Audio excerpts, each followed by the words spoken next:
આ પ્રદૂષણ માનવ જાતિને તો અસર કરી જ રહ્યું છે, પણ સાથે સાથે દરિયાઈ જીવ સૃષ્ટિને ખતમ કરી રહ્યું છે.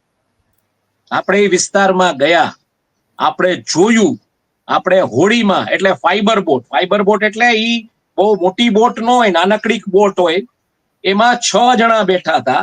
અને આ તમને દેખાડે છે, અલીભાઈ વાટા છે, વન ઓફ ધ લિટિગન્ટ્સ છે આ મુદ્દે, એ તમને દેખાડે છે કે આ જો તમે કેવો કદડો છે, આ સિમેન્ટનો, પછી મીઠાનો, અને એ હમણાં હાથ ધોશે ને ત્યારે તમે જોજો એના હાથમાં કેવી સિમેન્ટ ચોટે છે. આ ત્યાંના વિસ્તારમાં, જેમ મેં કીધું બોટમાં આપણે ચર્ચા થઈ ત્યારે, એ હજી મુકાશે મને લાગે છે કે એ વિસ્તારમાં કાચબાઓ હતા, જેલીફિશ હતી, રે ફિશ હતી, સ્ટારફિશ હતી. આ બધું તો અત્યારે જોવા નથી મળતું. ડોલ્ફિન્સ છે, ડોલ્ફિન્સને આ લોકો અત્યારે જે રીતના જેટી લઈ જઈ રહ્યા છે, જેટીનો શું આશય છે એ આપણને ખબર નથી. જે જેટી ઉપરથી પાઇપલાઇન આખી લઈ રહી રહ્યા છે, તો શું એ લોકો કોસ્ટ હવે ડેમેજ કર્યા પછી ઈ દરિયો ને ઈ કચરો સીધો વચ્ચે નાખશે તો દરિયો ડેમેજ નહીં થાય?